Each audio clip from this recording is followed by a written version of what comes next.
Good afternoon students, my name is Anshika, your science teacher IPJ. आज हम विज्ञान का पार्ट 2 पढ़ेंगे जिसका नाम है सूक्ष्म जीव, मित्र और शत्रु। भाग 2। भाग 1 हमने पढ़ लिया था पिछली क्लास में। उसमें हमने पढ़ा था कि जो सूक्ष्म जीव होते हैं वो हमारे मित्र भी होते हैं, शत्रु भी होते हैं। कितने प्रकार के सूक्ष्म जीव होते हैं ये सब हमने पढ़ लिया था, और हमारी कहाँ कहाँ सहायता करते हैं और हमें कैसे बीमार करते हैं।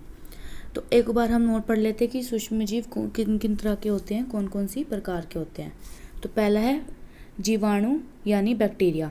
तो मैंने बताया था कि बैक्टीरिया जो है यानी जीवाणु वो क्या होता है, वो अच्छा भी होता है और ख़राब भी होता है। बैक्टीरिया के जैसे जो उदाहरण है, जैसे राइजोबियम बैक्टीरिया होता है जो मिट्टी में पाया जाता है और किसानों की जो है वो मदद करता है। अब जो राइजोबियम है वो क्या क्या फैलाता है, जैसे टीबी हो गया, ये सब बीमारियां फैलाता है। तो ये हो गया हमारा बैक्टीरिया, जीवाणु। दूसरा हमने पढ़ा था कवक यानी फंजाई, जो मैंने आपको बता दिया था कि क्या होता है। कवक को अंग्रेजी में फंजाई कहा जाता है। कवक एक कोशिका तथा कोशिका दोनों होती है। एक कोशिका जिसमें एक कोशिका होती है, एक सेल होती है, मैंने बता दिया था। और बहुकोशिका मतलब इसमें 2 या 2 से ज़्यादा सेल्स होती हैं, वो होती है बहुकोशिका। कवक को पौधे से अधिक जीव माना जाता है। जीव माना जाता है इसको, जैसे मशरूम वगैरह, ये सब क्या है, ये सब फंजाई है, कवक है। ये सब मैंने आपको बता दिया था पिछली क्लास में। फिर तीसरा है शैवाल। शैवाल क्या होता है, शैवाल को अंग्रेज़ी में एल्गे कहते हैं। जो काई होती है, मैंने बताया था काई लग जाती है वो पानी के ऊपर, उसको क्या बोलते हैं, शैवाल बोलते हैं। शैवाल हरे रंग का एक प्रकार का पौधा होता है जो ठहरे हुए जल तथा वैसी जगहों जहाँ पर हम हर समय जल गिरता रहता है वहाँ पे शैवाल लग जाता है। आप भी देख सकते हैं कि जहाँ पे जल हमेशा जो गिरा रहता है वहाँ पे भी शैवाल लग जाता है, हरे रंग की काई लग जाती है। मैंने बता दिया था ये भी। फिर है प्रोटोजोआ। प्रोटोजोआ क्या था, एक कोशिका जीव होता है। अमीबा, पैरामीशियम, ये सब क्या होते हैं, प्रोटोजोआ होते हैं। अतिसार, जैसे मैं बताया था कि पेट में दर्द आता है, उल्टी आती है, ये वो वाली बीमारी पैदा करता है। तो बता देता, ये चारों भाग पढ़ लिए थे आपने पिछली क्लास में, तो मैंने आपको एक और बार याद दिला दिया। अब है हमारा विषाणु वायरस, जो कि इन सब से अलग है, जो कि हमेशा हमें बीमार करता है, कभी हमें अच्छा नहीं करेगा, हमेशा बीमारी करेगा। विषाणु को अंग्रेज़ी में वायरस कहते हैं। जैसे कोरोना वायरस मैंने बताया था चल रहा है, तो वही वायरस है ये वाला भी। अन्य सूक्ष्म जीवों से थोड़ा अलग होता है। ये सिर्फ पेड़ पौधों की कोशिकाओं के साथ रहता है जीवित, नहीं तो नहीं रहता। तो ये वायरस होता है। समझ आ गया सभी को। अब हम अगला जो टॉपिक पढ़ेंगे, आज नया टॉपिक पढ़ेंगे टीका यानी वैक्सीन। टीका वैक्सीन मतलब जो इन जो सूक्ष्म जीव है, इन्होंने हमें क्या दे दिया, बीमारी दे दी। अब उस बीमारी को हमें ठीक करना है, मरना तो है नहीं किसी को, तो उस बीमारी को ठीक करने के लिए हमें वैक्सीन की ज़रूरत होती है। और उस वैक्सीन को कैसे हम लेते हैं, या तो दवाई के थ्रू, जो दवाई हम लेते हैं, डॉक्टर हमें दवाई देता है, या फिर हमें टीके के इंजेक्शन के द्वारा हमें लेनी पड़ती है, या फिर हम कोई पाउडर ले लेते हैं, या फिर हम कोई लिक्विड ले लेते हैं, जैसे पोलियो की दवाई होती है, ऐसे। ये सब क्या होती है, वैक्सीन होती है। उस जो सूक्ष्म जीव है उसको मारने के लिए ये वैक्सीन बनाई जाती है। हमारी जो शरीर है उसके अंदर और पैदा ना हो, हमारा शरीर खराब ना करे, इसलिए वो बनाई जाती है। खास प्रकार की बीमारी से सुरक्षित रखने में हमारे शरीर को सक्षम बनाती है। ठीक है, ये हो गया हमारा वैक्सीन जो होती है। अब देख सकते हैं ऐसी होती है वैक्सीन, जैसे इंजेक्शन से हम देते हैं, ये वैक्सीन है। इंजेक्शन में हम लिक्विड डाल के डॉक्टर हमें लगाता है, तो वैक्सीन होती है जिससे हम ठीक हो सकते हैं, उसके बाद हम ठीक हो जाते हैं। फिर हम पढ़ेंगे सूक्ष्म जीवों द्वारा मिट्टी का उर्वरता में वृद्धि। अब जैसे मैंने आपको बताया था कि जो मिट्टी है, मिट्टी के अंदर किसानों के दोस्त होते हैं सूक्ष्म जीव। बहुत सारे सूक्ष्म जीव जैसे राइजोबियम मिट्टी में नाइट्रोजन की मात्रा बढ़ाकर मिट्टी का उर्वरा शक्ति को बढ़ाते हैं। जो मिट्टी में वो नाइट्रोजन मिला देते हैं, मैंने आपको बताया था कि जो हमारी ऊपर नाइट्रोजन होती है हवा में, उसको मिट्टी में मिला देते हैं और वो मिट्टी को उपजाऊ बना देते हैं। तो ये सहायता करते हैं, जो ये राइजोबियम जो बैक्टीरिया होता है ये सहायता करता है।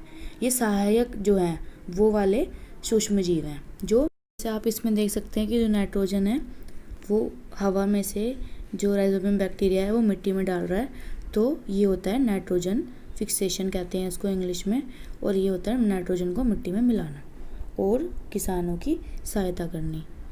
अब हम पढ़ेंगे पर्यावरण का शुद्धिकरण। कौन करता है पर्यावरण का शुद्धिकरण? जो सूक्ष्म जीव होते हैं वो। मैंने कहा था कि सारे जो सूक्ष्म जीव होते हैं वो ख़राब नहीं होते, कुछ अच्छे होते हैं और कुछ ख़राब होते हैं जो हमें बीमारी देते हैं। आपने कभी देखा होगा कि जो मिट्टी, जो रसोई के छिलके होते हैं, बहुत सारी चीज़ें होती हैं और खाना बच जाता है, वो सब क्या करते हैं, कुछ लोग एक गड्ढे में डाल देते हैं उनको और उस गड्ढे को बंद कर देते थोड़े दिनों के लिए। उसके बाद वो उस गड्ढे को देखेंगे, उसके अंदर वो जो गाय का जो गोबर होता है उसको भी डाल देते हैं। तो उस गड्ढे में बाद में देखेंगे तो उसके अंदर क्या दिखेगा हमें, उसके अंदर हमें दिखेगा कि उसके अंदर खाद बनी हुई है। खाद जो है वो बन चुकी है। कैसे बनती है वो? सूक्ष्म जीवों की सहायता से बनती है वो खाद। तो ऐसा ये हमें हमारी सहायता करते हैं। और उस खाद को हम कहाँ इस्तेमाल कर सकते हैं? हम फसल उगाते हैं वहाँ पे हम इसको इस्तेमाल कर सकते हैं, उसका प्रयोग कर सकते हैं। तो ये किसके द्वारा होती है? ये सूक्ष्म जीवों के द्वारा होती है। कोई मर जाता है, अगर जंगल वगैरह में कोई मर जाता है, पशु पक्षी पेड़, तो सूक्ष्म जीव उसको भी खा लेते हैं और उसको हटा देते हैं वहाँ से, और उसके बाद उसको मिट्टी में मिला देते हैं ताकि जो पर्यावरण है वो हमारा गंदा ना रहे, स्वच्छ रहे। जैसे आप इसमें देख सकते हैं कि जो मिट्टी है इसके अंदर ये कितने सारे डाल देंगे और उसके बाद थोड़े दिन बाद ये जो है ये खाद में परिवर्तित हो जाएगा। अब पढ़ेंगे हम हानिकारक सूक्ष्म जीव, जो हमें हानि पहुंचाते हैं, जो हानिकारक सूक्ष्म जीव होते हैं। बहुत सारे सूक्ष्म जीव हानिकारक होते हैं। वे हानिकारक सूक्ष्म जीव मनुष्य, पशुओं तथा पौधों में अनेक तरह के रोग उत्पन्न कर देते हैं। हानिकारक सूक्ष्म जीव हैं वो सब जीवित में ही तो रोग उत्पन्न करेंगे, जिसमें जान ना हो उसमें कैसे कर देंगे। अब जैसे हम हैं, हमारे अंदर भी वो बहुत सारी बीमारियां कर सकते हैं, पेड़ पौधों के अंदर भी बीमारी कर सकते हैं, और जो जानवर हैं उनके अंदर भी बीमारी फैला सकते हैं बहुत ज़्यादा। कुछ सूक्ष्मजीव भोजन, कपड़े तथा चमड़े से बनी वस्तुओं भी खराब कर देते हैं। जो ये कपड़े होते हैं, अगर मान लो जो रुई है वो भी तो खेतों से आ रही है, उसको भी ख़राब कर सकते हैं। और चमड़े जो होते हैं वो किससे आ रहे हैं? गाय, वो भैंस से आ रही है, तो वो चमड़े को भी ख़राब कर देते हैं। तो ये सब किसके कारण होता है? सूक्ष्म जीव के कारण होता है, क्योंकि ये रोग उत्पन्न करते हैं। इसके बाद हम पढ़ेंगे जंतुओं में रोग कारक सूक्ष्म जीव। जंतु में जीव जंतु जो होते हैं, जैसे हम हो गए और जानवर हो गए, बहुत सारे सूक्ष्म जीव मनुष्य के अलावा दूसरे जीवों में बीमारी के कारण होते हैं। जैसे एंथ्रोकस एक भयानक रोग है जो मनुष्य तथा पशुओं दोनों में होता है। ठीक है, ये जो भयानक रोग है ये किसके कारण होता है? सूक्ष्म जीव के कारण होता है। तो ये इसीलिए हमें जो डॉक्टर है वो दवाई देते हैं, क्योंकि ये सूक्ष्म जीव हमें बीमार कर देते हैं। ये हमें ही नहीं, सिर्फ ये पशुओं को भी बीमार कर देते हैं, तो उनको भी दवाई लेनी पड़ती है। अब जैसे इसके अंदर आप देख रहे हैं कि ये उल्टी कर रहा है, खांसी कर रहा है, तो ये किसके कारण हो रहा है? सूक्ष्म जीव के कारण हो रहा है। उन्होंने इसके अंदर गए और उन्होंने बीमारी फैला दी इसके अंदर, तो ये इसके कारण हो रहा है। तो ये इसलिए होता है क्योंकि वो लोग बीमारी फैला देते हैं। अब जैसे बीमारियां इसमें दे रखी है, जैसे बहुत सारी बीमारी दे रखी है, खसरा, पोलियो, चिकन पॉक्स, टाइफाइड, हैज़ा, ये सब, मलेरिया वगैरह, ये सब, हेपेटाइटिस ए, ये सब किसके कारण होती है? सूक्ष्म जीव के कारण होती है। जीवाणु करता है, कुछ वायरस करता है, कुछ जीवाणु करता है, कुछ प्रोटोजोआ करता है। कहाँ कहाँ से आती है ये भी दिया इसमें, वायु से आती है और सीधे संपर्क से आती है। अब जैसे खसरा होता है, ये वायरस करता है और कहाँ से आता है? वायु से आता है। पोलियो है, ये वायरस करता है, ये वायु से आता है या जल से आता है। हैज़ा है, ये जीवाणु से होता है, बैक्टीरिया से होता है। ये कहाँ से आता है? जल से आता है या भोजन से आता है। तो ये सारी हमारी बीमारियां हैं जो सूक्ष्म जीव देते हैं हमें, और कैसे बचे उनसे ये भी इसमें दिया हुआ है, तो आप इसको पढ़ सकते हैं। रोगी व्यक्ति को पूरी तरह से अन्य व्यक्तियों से अलग रहना चाहिए। रोगी की व्यक्तिगत वस्तुओं को अलग रखना चाहिए। उचित समय पर टीकाकरण करना चाहिए, मतलब उचित समय पर दवाई लेनी चाहिए और डॉक्टर के पास जाना चाहिए। तो ऐसे ही सारे जो बीमारियां वो ठीक हो सकती हैं। अब इसके आगे पढ़ेंगे हम जो सूक्ष्म जीव जो हमारे पशु होते हैं उसमें क्या बीमारी करते हैं। जैसे गाय है, ये गाय जो है वो चारा नहीं खाती अच्छे से, जब उसके अंदर बीमारी हो जाती है, बीमार से लगती है, आंखों में आंसू आ जाते हैं और उसके बाद वो दूध भी नहीं देती। बोलते हैं ना कि दूध वाले कि दूध नहीं दे रही हमारी गाय या दूध नहीं दे रही भैंस, वो किसके कारण होता है? वो सूक्ष्म जीव जो बीमारी फैलाती है उनके कारण होता है। समझ आ गया सभी को कि क्यों होता है ये। अब हम पढ़ेंगे पौधों में रोग उत्पन्न करने वाले सूक्ष्म जीव। जो पौधों में भी जो रोग करते हैं, जैसे कीड़े लग जाते हैं पौधों में, किसके कारण होते हैं? सूक्ष्म जीव के कारण। आपको भी सुना होगा कि फसलों में कीड़े लग गए, किसके कारण? सूक्ष्म जीव के कारण। बहुत सारे सूक्ष्म जीव पौधों में रोग उत्पन्न करते हैं। गेहूँ, धान, आलू, संतरा, गन्ना, सेब आदि के फसल सूक्ष्म जीवों के कारण होने वाले रोगों के कारण प्राय खराब और नष्ट हो जाते हैं। समझ आ गया सबको कि ये जो गेहूँ वगैरह है, इनके अंदर अगर सूक्ष्म जीव से बीमारी लग जाती है तो वो खराब हो जाते हैं। पौधों में रोग हो जाने के कारण या तो उत्पादन कम होता है, मतलब कि जो फसल है वो कम उगती है, या जो फसल है वो नष्ट हो जाती है। तो ये किसके कारण होता है? सूक्ष्म जीव के कारण होता है। अब जैसे आप इसमें देख सकते हैं कि जो ये फल है इसके ऊपर सूक्ष्म जीव ने हमला कर दिया और ये खराब हो गया। पत्तियाँ, ये जो गन्ना होता है उसकी पत्ती है, ये भी खराब हो गई। किसके कारण? सूक्ष्म जीव के कारण। इसमें देख सकते हैं आप, जो फल है इसके अंदर कैसे कीड़े लग गए, सूक्ष्म जीव लग गए, तो ये खराब हो गया। ना हम इसको खा सकते और ना ये किसी कोई और खा सकता, क्योंकि इसको खराब कर दिया किसने? सूक्ष्म जीव ने खराब कर दिया। अब हो गया हमारा खाद्य विस्थापन। किसके कारण होता है ये? क्या होता है ये? Food poisoning. ये आपने सुना भी होगा। हमारे भोजन में उत्पन्न होने वाले कई सूक्ष्मजीव कई बार विषैले पदार्थ उत्पन्न कर खाद्य को क्षत कर देते हैं, मतलब खराब कर देते हैं। कुछ जो हमारे अगर हम उसको 2-3 दिन तक बाहर रख दें या 1 दिन तक बाहर रख दें, उड़ा हुआ रख दें, तो वो खाना जो है वो खराब हो जाता है।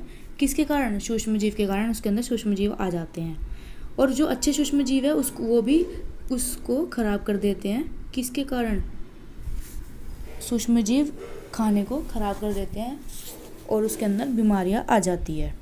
और विषैले पदार्थ मतलब खराब हो जाता है जो पदार्थ है। जैसे आप कभी कभी देखते होंगे कोई चीज़ खट्टी हो जाती है, कोई चीज़ कड़वी लगने लग जाती है, वो किसके कारण होता है? सूक्ष्मजीव के कारण होता है, क्योंकि वो उसको खराब कर देते हैं। और अगर हम ये खराब हुआ खाना खा लें तो हमें क्या होगा? हमें हो जाएगी फूड पॉइजनिंग। हमें हो जाएगा, मतलब हमारे पेट में हो जाएगा दर्द, हमें उल्टी आने लग जाएगी, दस्त लग जाएंगे और हमें बार बार हमारे पेट में दर्द होगा, हमें बार बार हमें खाने का मन नहीं करेगा। तो ये सब किसके कारण होता है? बेकार खाने के कारण होता है, सूक्ष्मजीव के कारण होता है। तो ये समझ आपको आगे आपको क्या होता है। इसमें आप देख सकते हैं पेट में दर्द हो रहा है, कमर में दर्द हो रहा है और बुखार हो रहा है, उल्टी आ रही है और बार बार उसको बाथरूम जाना पड़ रहा है क्योंकि उसको दस्त लग गया है। अब आप इसमें देख रहे हैं कि जो इसके अंदर खाने के अंदर जो भी होती है फल फ्रूट, इसके अंदर क्या होते हैं? सूक्ष्मजीव पाए जाते हैं। अगर इसको हम अच्छे से धोए ना और ऐसे ही खा जाए, उबाले ना, तो हमें बीमारी हो जाएगी। कुछ लोगों को आप देखोगे कि जल्दी बीमार होता है क्योंकि उनके अंदर रोग से लड़ने की शक्ति जो है वो होती ही नहीं है। और कुछ बहुत दिनों बाद बीमार होते हैं कि होते ही नहीं है, तो उनके अंदर जो रोग से लड़ने की शक्ति है वो बहुत ज़्यादा होती है। तो ऐसा क्यों होता है? हमें डॉक्टर बार बार क्यों कहता है कि अपने जो रोग से लड़ने की जो शक्ति है वो बढ़ाओ, क्योंकि इसकी वजह से हम बीमार नहीं पड़ते और हमारे जो शरीर है वो स्वच्छ रहता है, स्वस्थ रहता है। तो इससे हमें पता लग गया कि कौन सा हमें हानि पहुँचाएगा और कौन सा हमें जो है वो प्रोटेक्ट करेगा, हमें बचाएगा। तो ये सब हमने पढ़ लिया इस पाठ में। अब इसके बाद हम नेक्स्ट टॉपिक पढ़ेंगे और इसको अच्छे से पढ़ेंगे आप। धन्यवाद।